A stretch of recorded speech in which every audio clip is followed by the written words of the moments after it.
صلاة الشرك بارك ربنا في الدين والدنيا والآخرة وبنية أن الله الكريم يفتح علينا وعليكم فتوح العارفين ويفقهنا في الدين ويرزقنا سمعة الإخلاص واليقين ثم إلى أزواج الأولياء وعلماء الشهداء والصالحين ثم إلى أرواح مشايخنا ومعلمينا في الدين خصوصا إلى روح مؤلف هذا الكتاب الشيخ الإمام جلال الدين المحلي ثم إلى روح مؤلف هذا الكتاب الشيخ الإمام جلال الدين السيوطي ثم إلى أرواح Kaji Muhammad Zaini bin Abdul Ghani Sumber Martabula wa Kaji Muhammad Syafi Hadami wa Kaji Muhajirin bin Amsal Hadari wa Kaji Sabila Rasyad bin Asmali wa Kaji Syafuddin bin Amsir wa Kaji Asad Basri bin Hadi Abu Bakar thumma ila arwah sadatina wa lisa'am thumma ila arwah abaina wa ummatina wa ajdadina wa jaddatina ثم إلى أرواح والدينا ووالديكم وأمواتنا وأمواتكم وأموات المسلمين والمسلمات والمؤمنين والمؤمنات كافة عامة لأن الله تغشانا وتغشاهم بالرحمة والمغفرة ويسكنهم الجنة بالنيات الفتوح والمنور والنسوح والصلاح الجسد والروح والتوبة النسوح ala hadhihi niyyah wa ala kulli niyyatin salihah wa ala ma nawaina wa ala ma nawabi salamuna salih wa ila hadratin nabi Muhammadin sallallahu alaihi wasallam wa ala alihi wa sahbihi wa mawala al-fatihah. A'udzu billahi minasy syaithanir rajim. Bismillahirrahmanirrahim. Alhamdulillahi Rabbil Alamin Ar-Rahmanir Rahim Maliki Yawmiddin Iyyaka na'budu wa iyyaka nasta'in Ihdinas siratal mustaqim Siratal ladzina an'amta 'alaihim ghairil maghdubi 'alaihim waladdallin.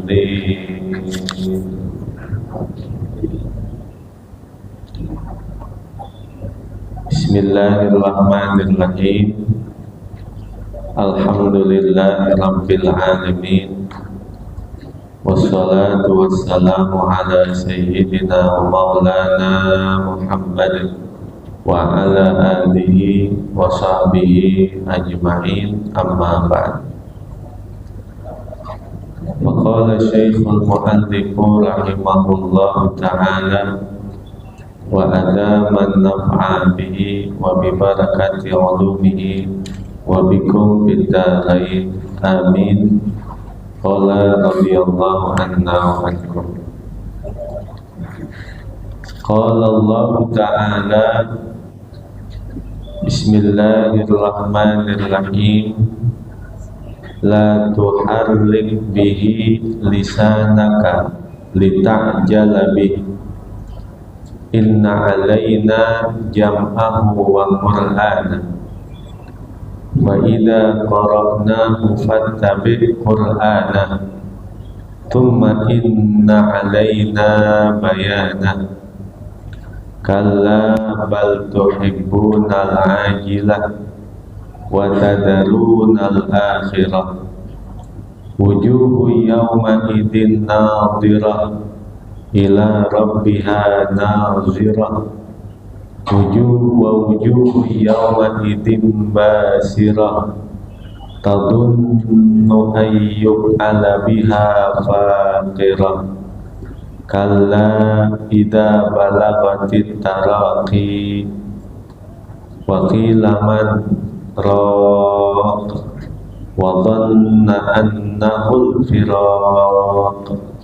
Sadaqallahul azim.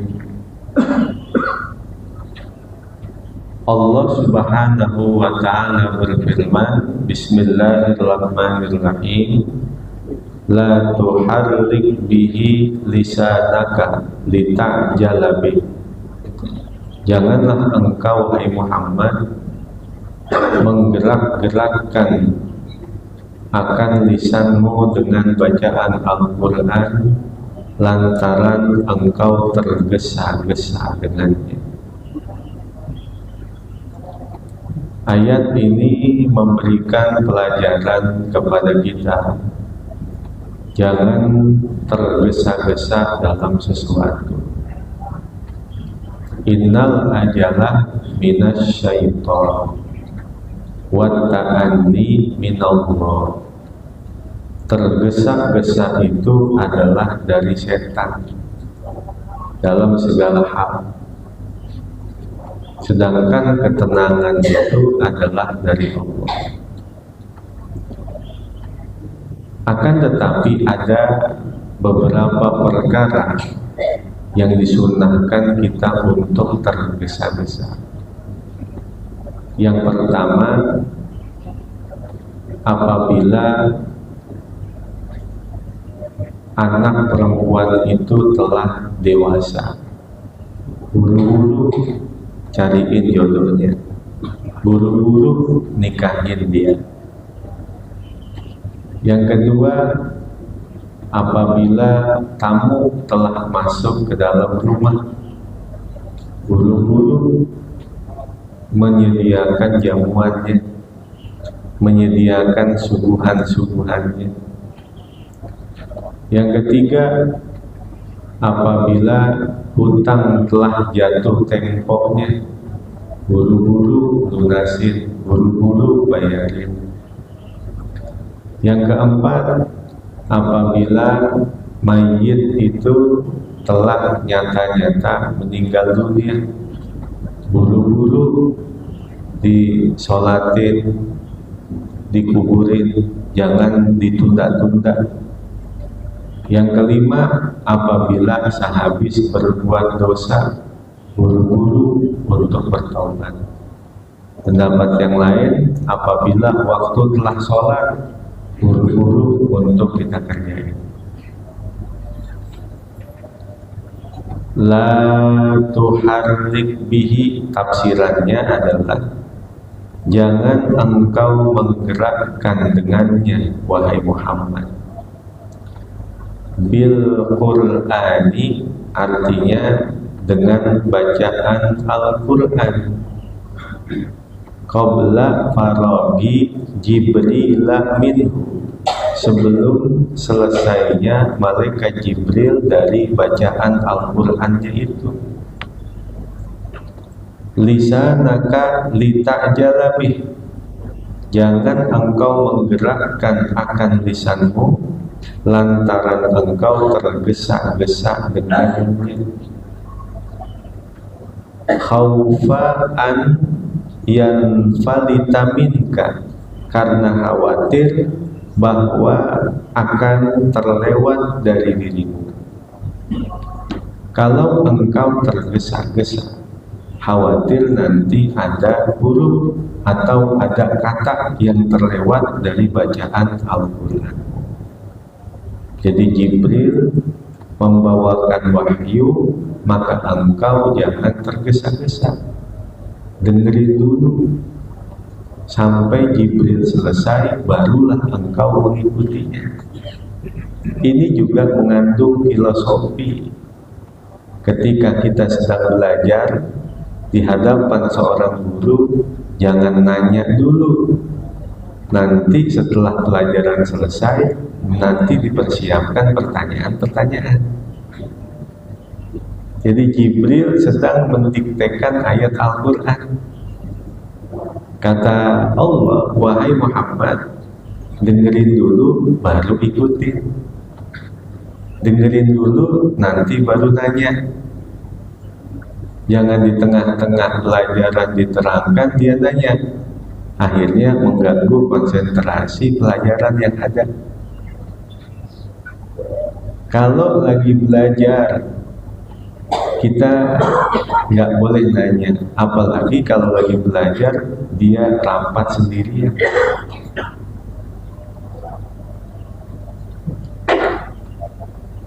Inna alaina jam'ahu wa qur'anah. Inna alaina jam'ahu wa qur'anah. Sesungguhnya atas kamilah perhimpunan Al-Quran itu dan bacaan-bacaannya. Kata Allah, inna alaina jam'ahu, sesungguhnya kamilah yang menghimpun Al-Quran fi sadrika, di dalam hatimu wahai Muhammad,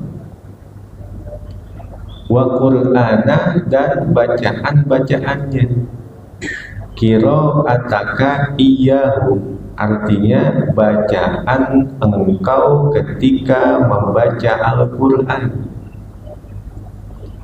Ai jaroyanahu ala lisanika, artinya yang mengalirkan Al-Quran itu atas lisanmu.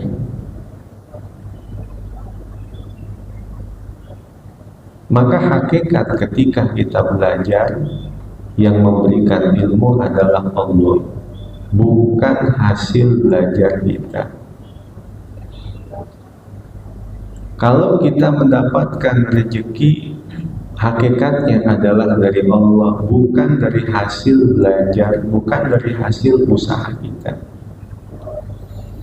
Dalam riwayat Muslim dijelaskan oleh Nabi kita Muhammad SAW, idza marra bin nutfati sintani wa arba'una lailatan, apabila mani itu telah masuk ke dalam rahim seorang perempuan dan tinggal di dalamnya 42 hari, ba'atsallahu ilaiha malakan fasawwaraha wa khalaqa sam'aha wa basaraha wa jildaha wa syahmaha wa azmaha.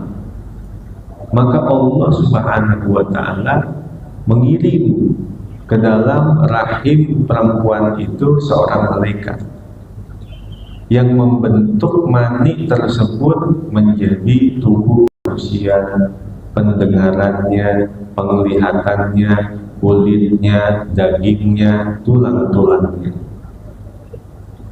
Lalu malaikat itu bertanya, ya Rabbi adzakarun am kunta, ya Allah, ini mani, apakah kau mentakdirkan dan menetapkannya jadi laki-laki apa jadi perempuan?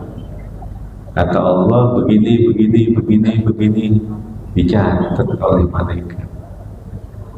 Udah selesai, malaikat itu bertanya lagi, ya Rabbi ajalu, ya Allah, ajalnya bagaimana? Umurnya bagaimana?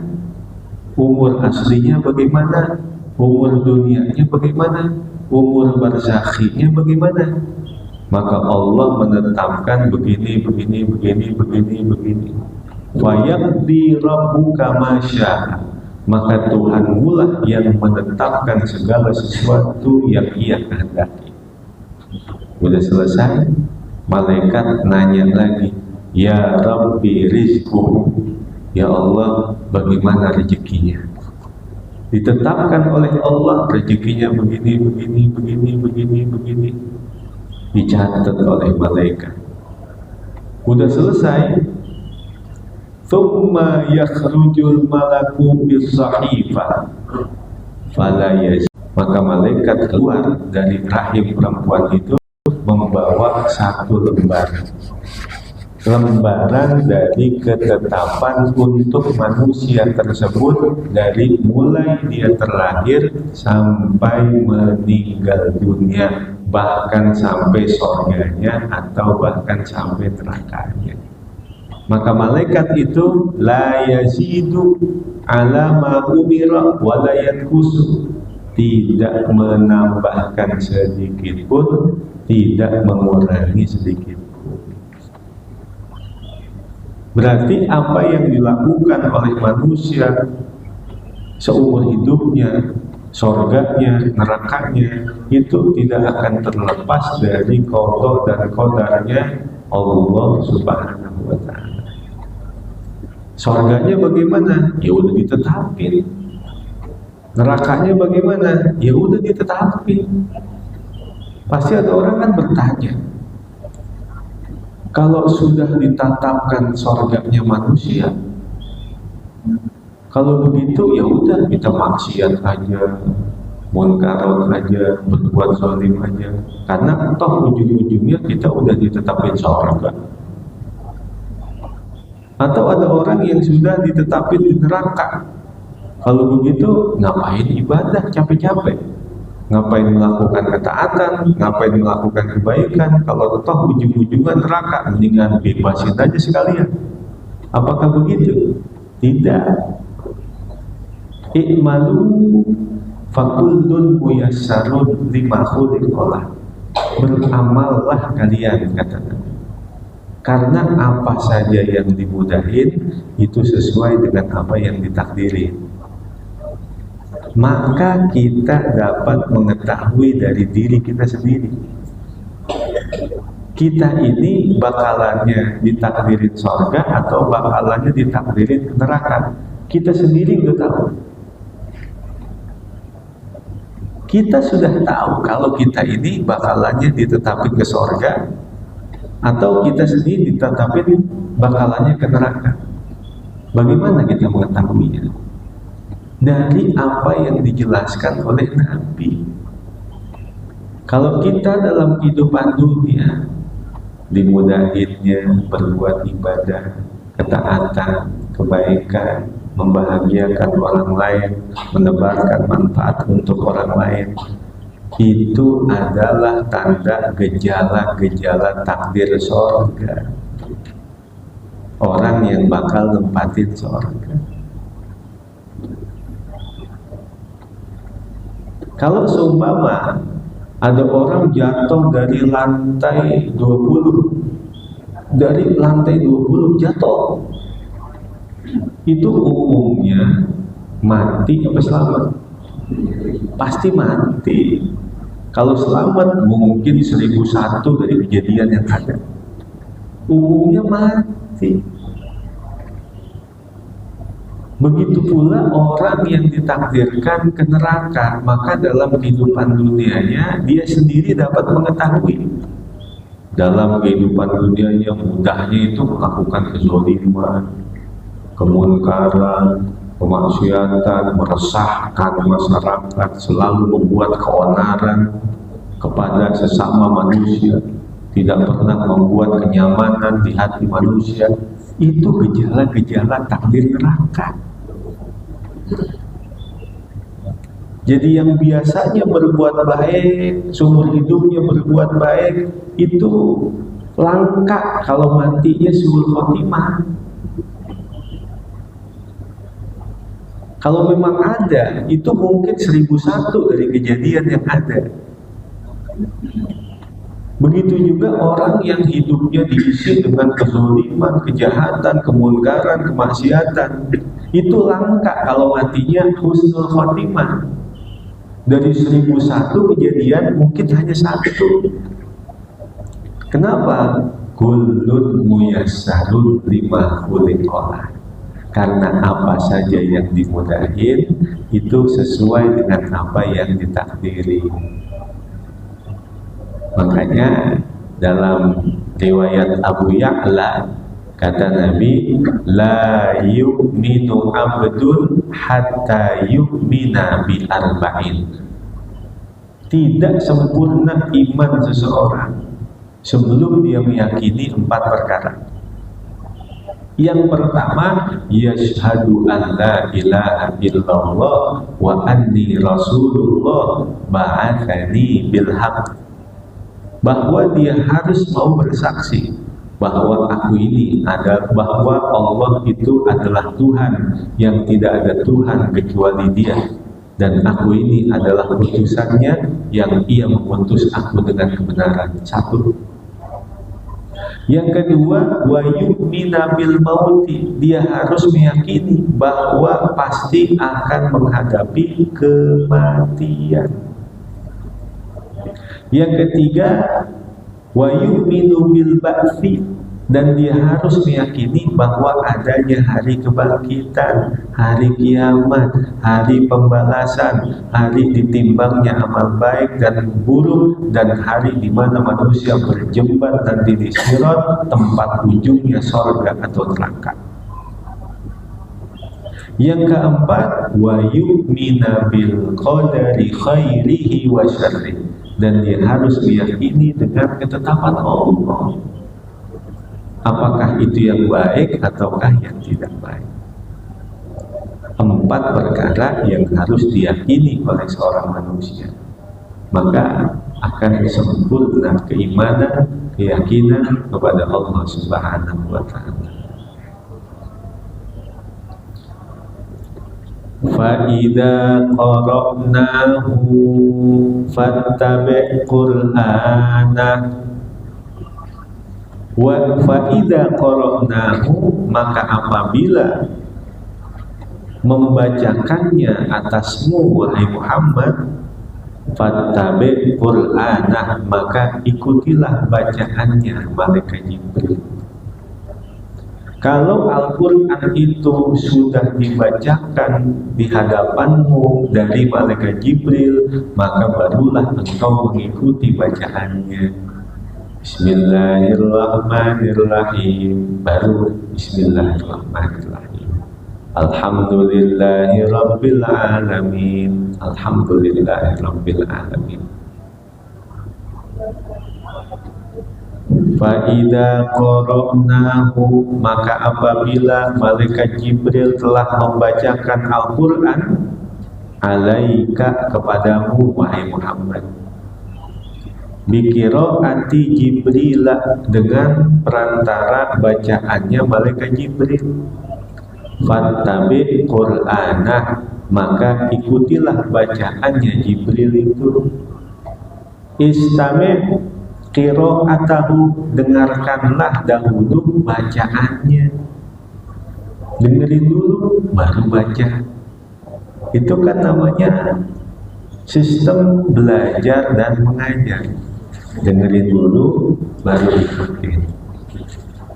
Maka Jibril itu diambil dari bahasa Suryani. Dalam bahasa Arab bimakna Abdullah, artinya Jibril itu hamba Allah. Inna Jibrila nazala ala Adam idnai asyrata marratan. Jibril menemui Nabi Allah Adam seumur hidupnya itu 12 kali. Wa ala Idrisa arba'an. Jibril menemui Nabi Idris seumur hidupnya itu hanya 4 kali. Wa ala Nuhin khamsina marratan. Jibril menemui Nabi Allah Nuh seumur hidupnya itu 50 kali. Wa ala Yaquba arba'an. Jibril menemui Nabi Allah Yakub seumur hidupnya itu hanya 4 kali. Wala Ibrahim arba'in. Jibril menemui Nabi Ibrahim itu seumur hidupnya 40 kali. Wa ala Musa arba'ami'atin. Jibril menemui Nabi Musa seumur hidupnya itu 400 kali. Wa ala Ayyuba salatan. Jibril menemui Nabi Allah Ayyub seumur hidupnya itu hanya 3 kali. Wa ala Isa asyran. Jibril menemui Nabi Allah Isa seumur hidupnya itu hanya 10 kali. Wa ala nabiyyina Muhammadin sallallahu alaihi wasallam arba'an wa ishrina alfa marratin. Sedangkan Jibril seumur hidupnya, seumur hidup Nabi menemui Nabi kita Muhammad sallallahu alaihi wasallam itu sebanyak 24.000 kali.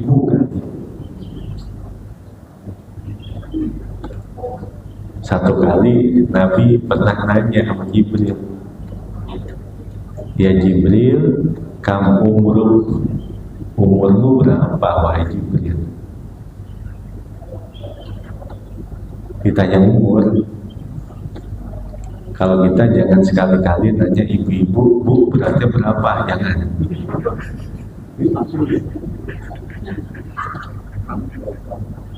Sensitif, itu urusan sensitif. Bu, beratnya berapa Bu? Jangan, itu urusan sensitif. Kata Jibril, ma'adri kamu beri. Saya tidak tahu berapa umur saya. Akan tetapi di langit itu ada bintang besar yang apabila bintang itu terbit, maka seluruh alam semesta ini mendapatkan cahaya dari cahaya bintang itu. Bahkan tidak ada di alam semesta cahaya, hanya cahaya itu. Bahkan matahari adalah satu titik debu dari cahaya itu.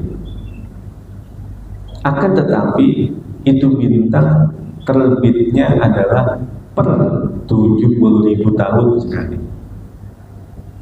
Hari ini terbit, maka terbitnya adalah 70.000 tahun kemudian. Maka kata Jibril, saya sudah melihat bintang itu sebanyak 70.000 kali. Segitu dah kira-kira umurnya malaikat Jibril.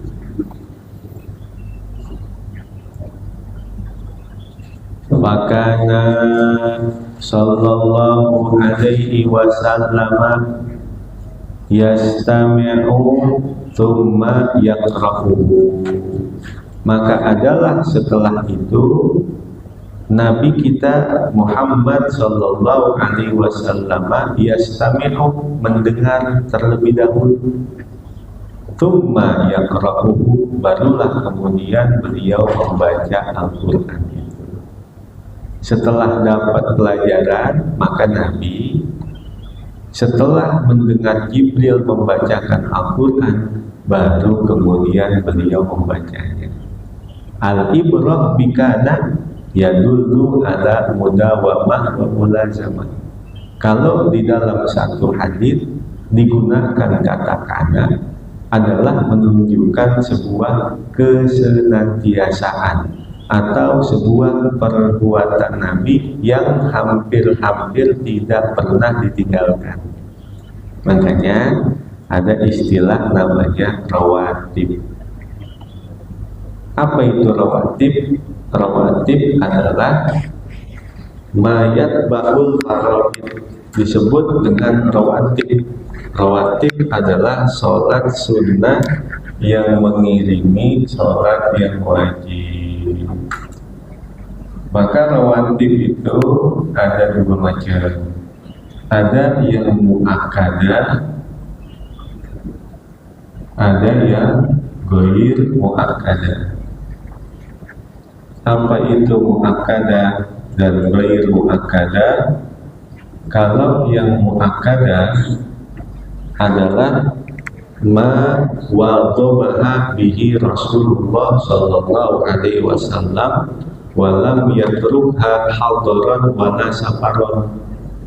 Secara bahasa, muakkadah adalah sunnah yang sangat dikuatkan, dan Nabi menjaga rawatib muakkadah ini, tidak pernah meninggalkannya walaupun dalam keadaan musafir, apalagi dalam keadaan menetap, nggak pernah ditinggalkan.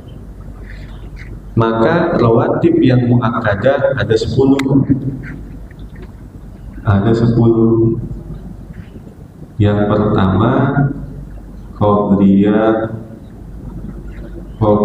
subuh.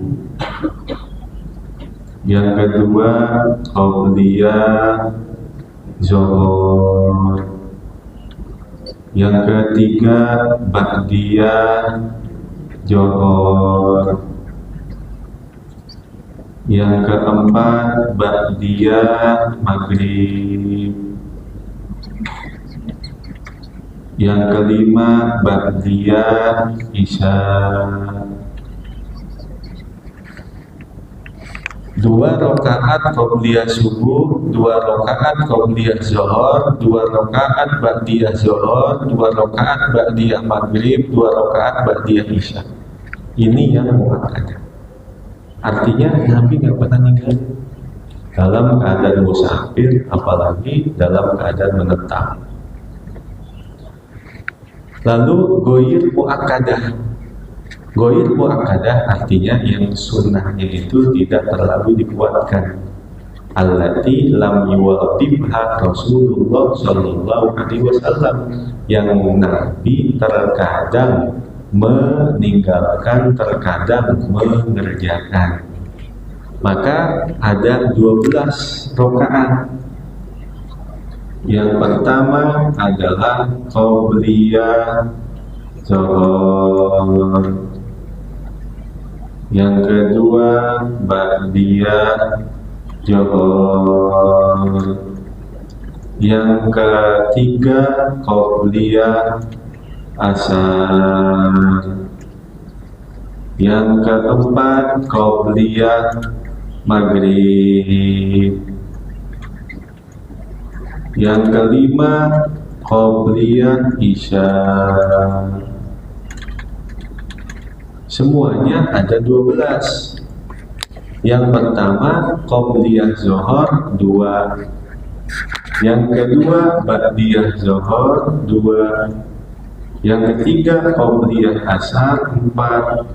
Yang keempat qabliyah maghrib 2. Yang kelima qabliyah isya 2. 2, 4, 2, 12. Berarti qabliyah zuhur itu 4, ba'diyah zuhur itu 4. 2 rakaat qabliyah zuhur muakkadah, 2 rakaat qabliyah zuhur ghair muakkadah. Ba'diyah zuhur 4. 2 rakaat ba'diyahnya muakkadah, 2 rakaatnya ba'diyah ghair muakkadah. Semuanya ada 22. Maka dari 22 yang muakkadah maupun yang ghair muakkadah, yang paling afdal, yang paling utama adalah qabliyah subuh atau 2 rakaat sholat sunnah fajar. Ini pemimpinnya. Bahkan ada riwayat yang mengatakan begini, man qara'a alamain tadfa alamain. Orang yang sholat sunnah fajar atau orang yang sholat sunnah qabliyah subuh 2 rakaat itu diisi dengan membaca surah Alam, 2 alam. Apa itu? Alam Nasra dan Alam Taro. Ayat pertama Alam Nasra, ayat kedua Alam Taro. Man qara'a alamain tadfa alamain. Orang yang membaca 2 alam, maka dia tidak akan mengalami kesusahan di 2 alam, yaitu alam dunia dan alam akhirat. Orang yang membaca 2 surat alam, maka dia tidak akan mendapatkan kesusahan di 2 alam. Kalau dia istiqomah, insya Allah duitnya nggak putus-putus. Karena kalau duit putus nggak laku. Nah, dalam satu masalah, kadang kita masuk masjid udah sholat subuh, berarti qabliyah kita, sholat sunnah fajar kita kelewat loh, bablas loh. Apa saja sholat yang dikerjakan sebelum subuh itu boleh diniatkan qabliyah subuh, boleh diniatkan sholat sunnah fajar. Atau secara mutlak usolli sunnata subhi, tidak perlu mengucapkan qabliyah. Atau usolli sunnatal fajri, itu sudah masuk. Usolli sunnatal fajri 2 rakaat fajar. Usolli sunnata subhi, walaupun tidak menyebutkan qabliyah, itu sudah qabliyah.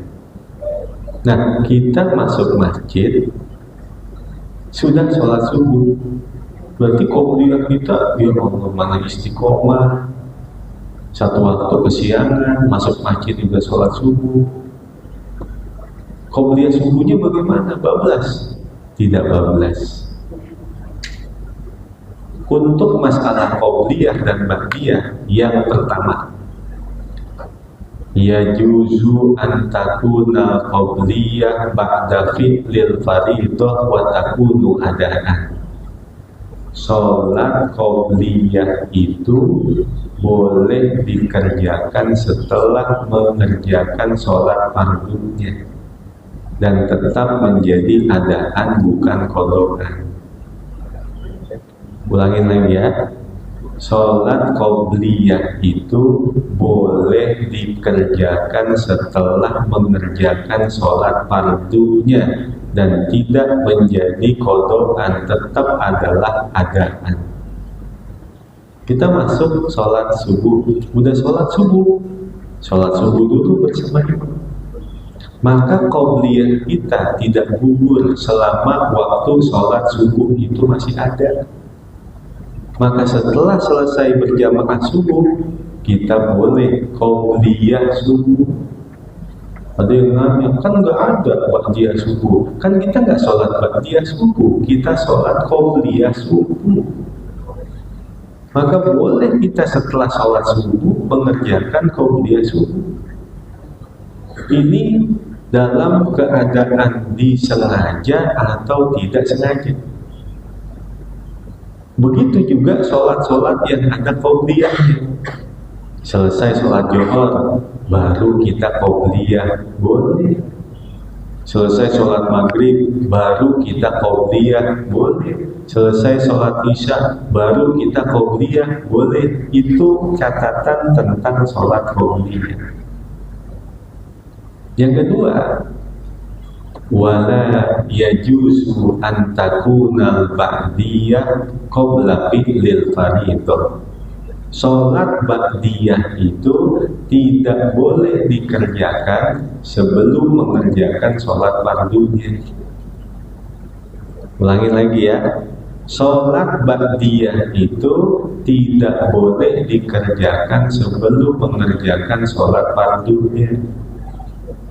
Ini kita mau mengerjakan ba'diyah Zuhur, harus Zuhur dulu baru ba'diyah. Kita mau mengerjakan ba'diyah maghrib, harus maghrib dulu baru ba'diyah.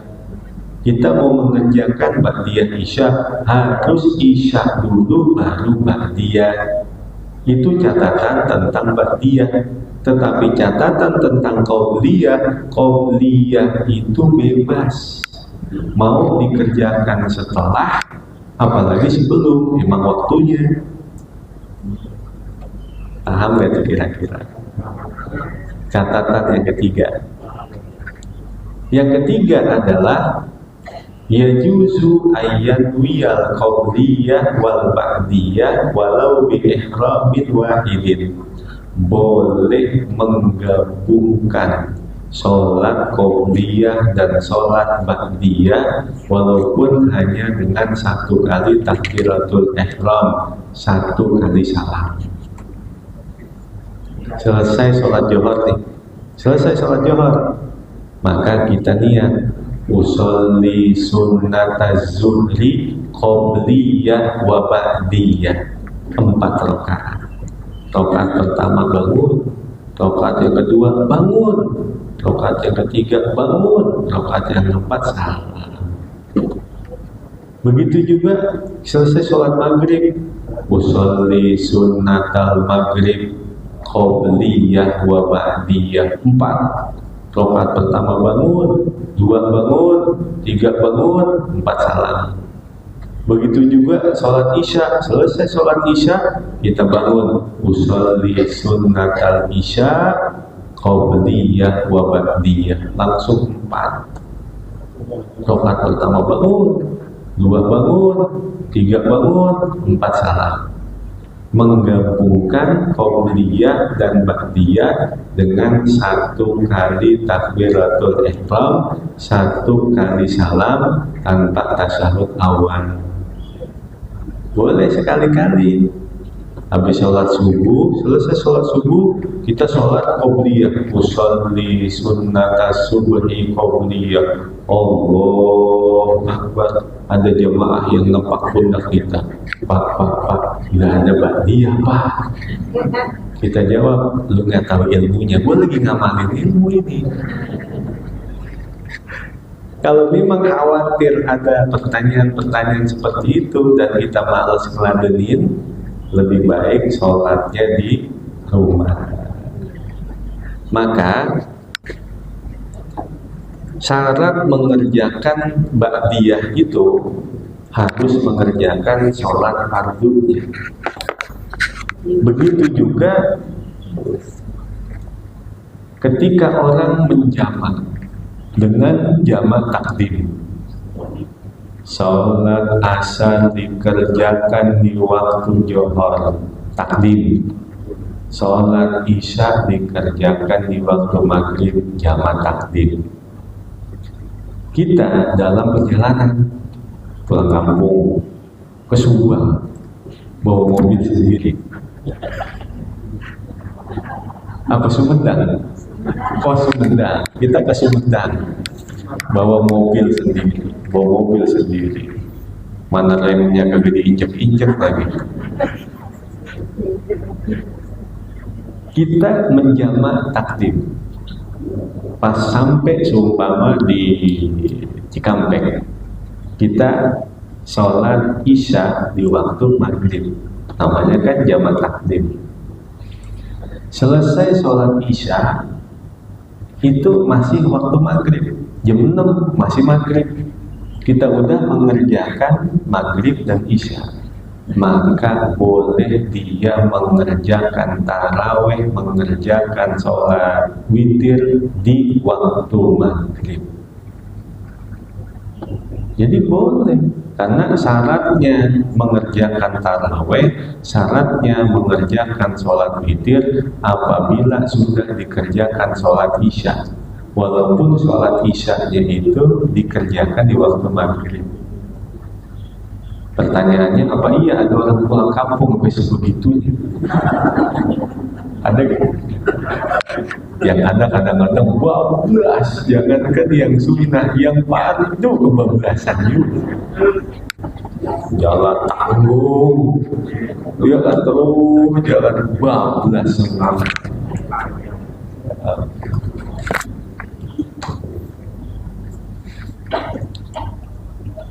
Summa inna alaina bayana.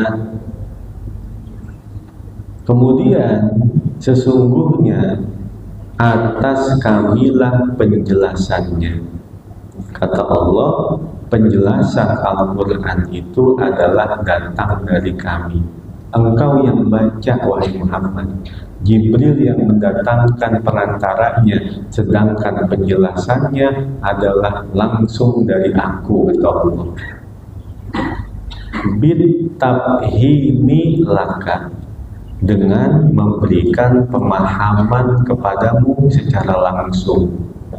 Nabi setelah baca, pemahamannya langsung dari Allah masuk ke dalam hati. Jibril hanya sekedar mendiktekan saja, sedangkan pemahamannya langsung dari Allah. Begitu juga dalam proses belajar dan mengajar. Coba dah, gurunya satu, muridnya banyak. Ada murid yang langsung paham, mengerti, dapat ilmu yang manfaat. Ada murid yang setengah paham, ada yang tidak paham, ada yang tiba lala loh. Apaan yang dijelasin ya? Padahal satu guru mendengarkan sama, karena yang memberikan pemahaman itu adalah Allah. Sebagaimana air hujan. Kalau air hujan itu jatuhnya ke tanah yang subur, menumbuhkan. Tapi kalau jatuhnya ke tanah yang keras, yang cadas, tidak memberikan manfaat sedikit. Wan nasibat wal munasabatu, baina hadhil ayati wa ma qablaha, dan ada munasabah. Munasabah bahasa kerennya korelasi. Apa itu? Keserasian. Ada keserasian baina hadhil ayati, antara ayat ini, wa ma qablaha, dengan ayat sebelumnya. Anna tilka, bahwa ayat yang sebelumnya, tadammanatil i'rad, mengandung cerita orang-orang yang berpaling an ayatillahi, dari ayat-ayat Allah, yang menentang ayat-ayat Allah, yang menolak ayat-ayat Allah.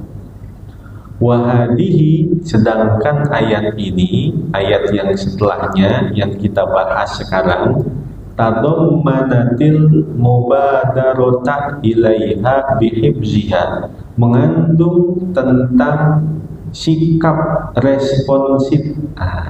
Al-mubadarah artinya sikap responsif, mengandung berita tentang orang yang bersegera menuju ayat Al-Quran untuk menghafalnya.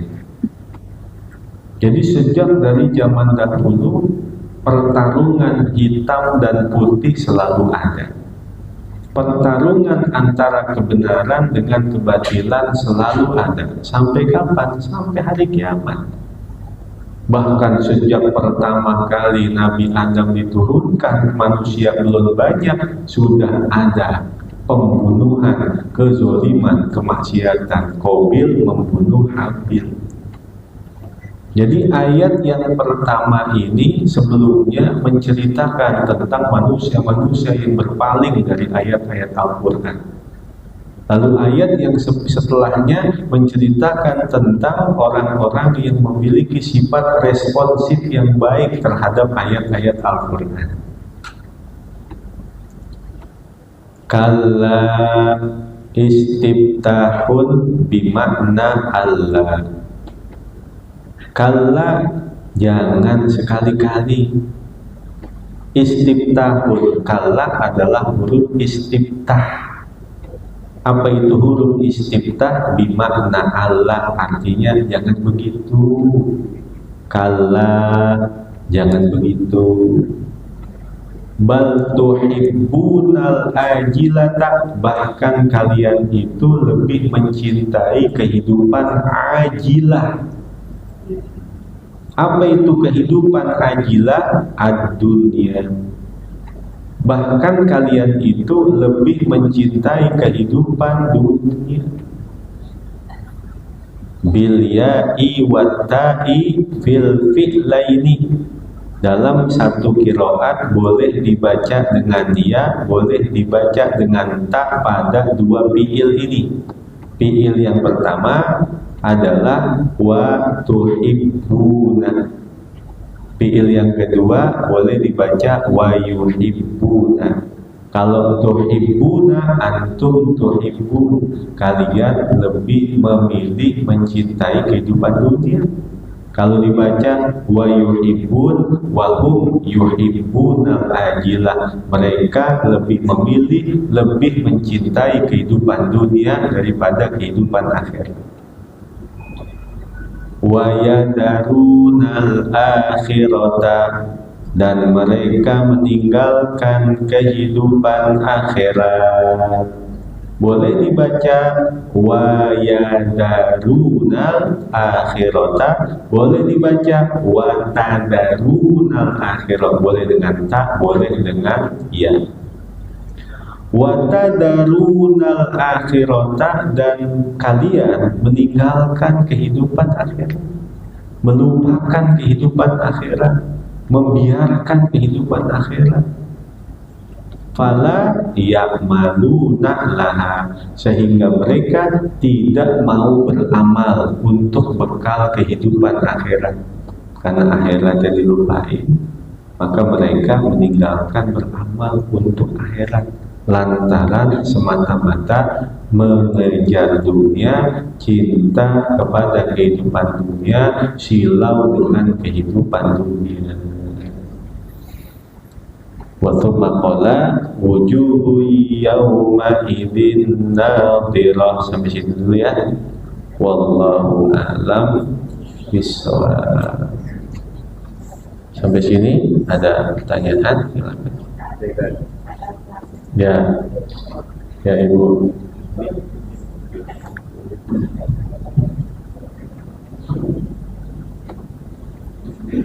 Terima kasih. Assalamualaikum. Waalaikumsalam. Tadi Ustaz mengatakan sesuatu yang betul-betul itu tidak baik adalah percaya setan. Nah, saya ingin supaya kita tidak betul-betul itu apa ya doanya supaya kita selalu tidak bersangsa. Ya, pertanyaan saya pertama. Doa supaya tidak tergesa-gesa. Supaya kita tidak menunggu dan melakukan semua hal itu harusnya seperti apa? Iya. Pertanyaan saya yang kedua, saya kemarin tanggal 1 mengikuti operasi kaki. Operasi dilaksanakan jam 1 masuk ruang operasi, tapi saya sudah melakukan sholat subuh dulu. Saya minta teman-teman begitu, saya sholat dulu. Nah, lalu operasi berjalan mulai setengah 2, selesai jam setengah 4. Saya belum sadar dan saya baru secara sadarnya saya mendengar ternyata sudah azan maghrib. Jadi saya ingat saya belum sholat asar. Sampai saat ini saya masih bingung, Ustaz, bagaimana saya cara mengganti sholat asar saya yang tertinggal waktu saya melakukan operasi. Sampai sekarang belum dikerjain. Belum. Sekarang habis sholat subuh nggak apa-apa kerjain. Oh begitu. Niatnya bagaimana? Usolli fardhu asri qadha. Terima kasih. Ya. Pertanyaan saya yang ketiga. Surat yang disampaikan tadi itu surat apa Ustaz? Sebab kami menemukan dari buku. Kalau bapak ada bukunya. Ya. Jadi kalau Ustaz mengambil ya, kalau mau mulai barangkali menyebutkan dulu surat apa yang disampaikannya. Jadi kami menyimak itu enak. Ya. Ya. Jadi terima kasih, mohon maaf. Assalamualaikum warahmatullahi wabarakatuh. Waalaikumsalam warahmatullahi wabarakatuh. Yang pertama, bagaimana resepnya agar kita tidak tergesa-gesa? Di hati kita itu ada yang disebut dengan khawatir syaitaniyah, lintasan setan. Ada khawatir nafsaniyah, lintasan nafsu. Ada khawatir ilahiyah, lintasan dari sisi ketuhanan. Resep agar kita tidak tergesa-gesa, dalam hadis Nabi katakan, la tukfir hammak ma yuqaddar yakun wa ma turzaq ya'tik. Janganlah engkau memperbanyak kesedihanmu, duka citamu, kegalauanmu, kegelisahanmu. Ma yuqaddar yakun, karena apa saja yang ditakdirkan oleh Allah untuk dirimu pasti terjadi.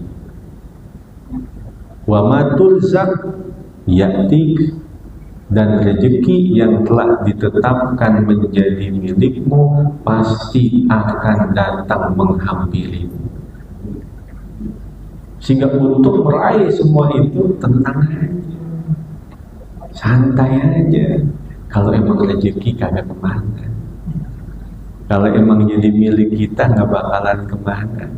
Apa yang ditakdirkan oleh Allah buat kita pasti terjadi. Yang tidak ditakdirkan oleh Allah tidak akan terjadi. Jadi di satu sisi ada ikhtiar, di satu sisi ada doa. Doa itu termasuk dari tawakal. Yang kedua, sholat faidah atau sholat yang terluput itu adalah sholat yang memiliki sebab. Kalau sholat yang memiliki sebab itu tidak mengenal waktu haram, kapan aja dikerjain boleh.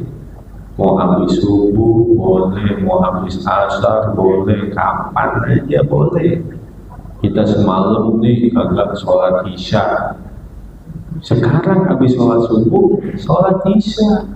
Usolli pada subahi kodokan. Ada yang bilang, apa sih sholat di kodok-kodok?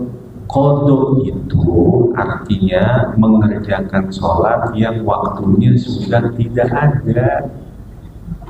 Kalau subuh nih, ini kan subuh udah habis nih. Ini waktu subuh udah habis. Ini namanya waktu kodokan. Kalau waktu subuh tadi jam 4:30, jam 5 masih ada waktu subuh, itu namanya waktu adaan. Jadi waktu sholat ada waktu adaan, ada waktu kodokan. Kalau waktunya masih ada, adaan. Kalau waktunya udah keluar, kodokan.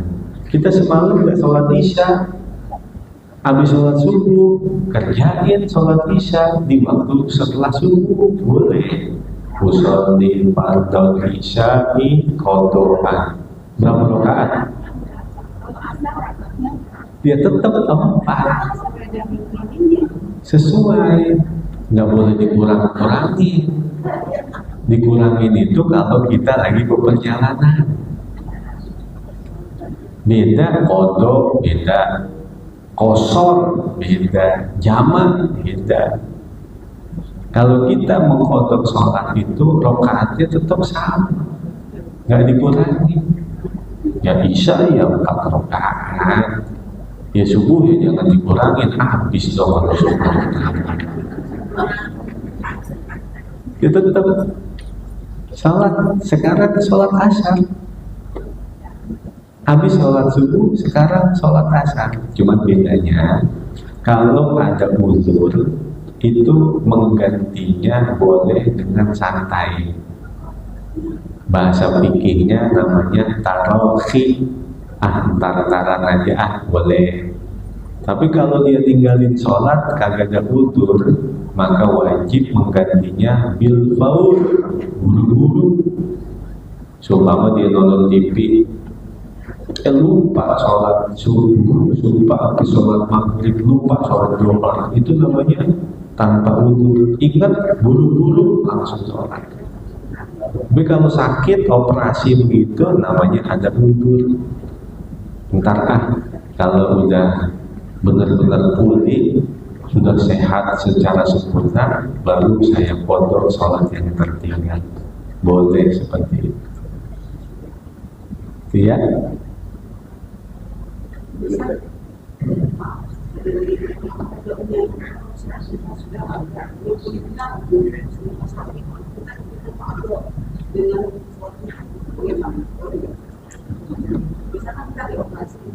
Ya.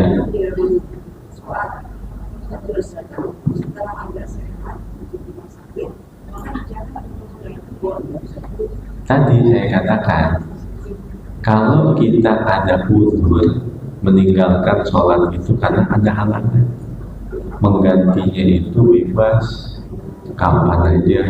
Antara kalau udah nyaman banget di rumah aja, karena kan dia tinggalin sholatnya ada halangan.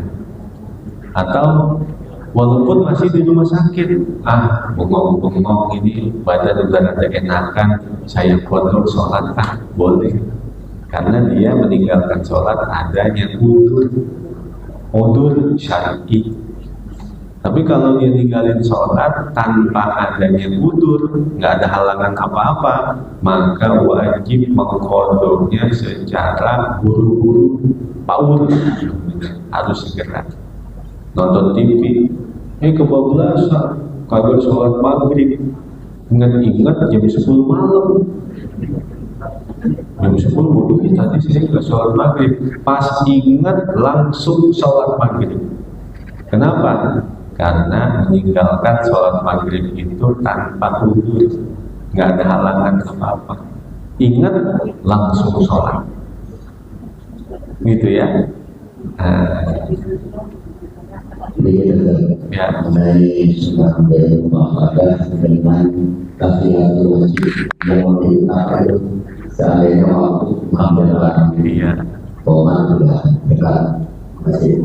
Sama seperti yang paling berhak untuk mengumandangkan iqomah adalah yang ada. Yang paling berhak nyuruh qomat adalah yang bakalannya jadi imam. Qomat. Yang kita punya waktu dengan ya, punya patokan ya, menjelang sholat waktu dan dekat waktu yang masih ada untuk dua kali. Iya. Terutama yang mau makannya kalau banyak. Iya, itu tadi ada istilahnya intuisi. Ya, apa tuh? Sebelum membahas kepada pokok permasalahan ada namanya muqaddimah dulu. Artinya permasalahan itu sama. Seperti siapa nih yang qomat? Yang qomat yang ada. Siapa yang nyuruh qomat? Yang nyuruh qomat kalau udah ada imam. Jangan main qomat aja, imamnya kagak ada. Pada bengong. Akhirnya pengumuman, mohon maaf karena imam gak ada, sholat berjamaah kita liburkan. Sholat masing-masing aja, imamnya kagak ada.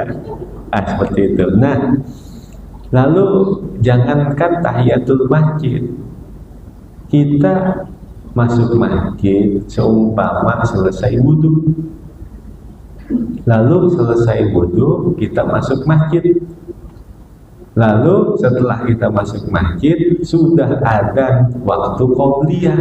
Berarti kan berhadapan tuh sholat sunnah wudhu, kemudian tahiyatul masjid, kemudian ada qobliyah. Mana duluan? Mana duluan yang kita kerjain? Maka kerjakanlah yang paling dekat dengan sholat fardu. Apa itu? Qobliyah. Walaupun ghairu muakkadah. Walaupun ghairu muakkadah. Karena sepaling afdolnya sholat sunnah adalah sholat yang paling dekat dengan sholat fardu. Qobliyah subuh itu, qobliyah sholat fardu itu mengalahkan sholat wudhu, mengalahkan tahiyatul masjid. Karena kalau kita sudah mengerjakan tahiyatul masjid, sholat sunnah wudhunya gugur. Kalau kita sudah mengerjakan qobliyah, tahiyatul masjid gugur, sholat sunnah wudhu gugur. Karena keduanya itu sudah terwakilkan dengan sholat qobliyah. Kalau kita masuk masjid, udah langsung mengerjakan sholat yang fardu, maka qobliyah, tahiyatul masjid, sholat sunnah wudhu sudah terwakilkan dengan sholat fardunya. Ya. Jadi jangan menyibukkan diri dengan sholat sunnah wudhu, dengan sholat tahiyatul masjid. Kalau qobliyahnya udah masuk, kalau udah sholat qobliyah nih, tambahin aja johor nih, udah 2 rakaat, tambahin aja lagi qobliyah johor, biar jadi 4. 2 rakaatnya muakkadah, 2 rakaatnya ghair muakkadah, seperti itu. Ya, cukup. Wallahu a'lam. Bismillahirrahmanirrahim. Ya Qadimal Ihsan, Ya Daimal Ma'ruf, Ya Kathiral Khair, La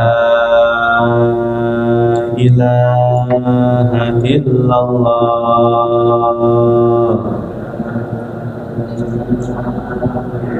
La ilaha illallah, La ilaha illallah, Muhammadur Rasulullah sallallahu alaihi wasallam. Bismillahirrahmanirrahim. Alhamdulillahi rabbil alamin. Allahumma shalli wa sallim ala sayyidina Muhammad wa ala ali sayyidina Muhammad. Allahumma ighfir lana dzunubana wa liwalidayna warhamhuma kama rabbayana shighara. Allahumma aghnina bil ilmi wa zayyinna bil hilmi wa akrimna bit taqwa wa jammilna bil afiyah. Allahumma akrimna bin nuril fahmi wa akhrijna min dhulumatil wahmi waftah lana abwaaba rahmatik wa anshur alaina hikmatak ya arhamar rahimin. Wa sallallahu ala sayyidina Muhammadin wa ala alihi wa sahbihi wa baraka wa sallam. Alhamdulillahi rabbil alamin. Wallahu a'lam bishawab. Wassalamualaikum warahmatullahi wabarakatuh.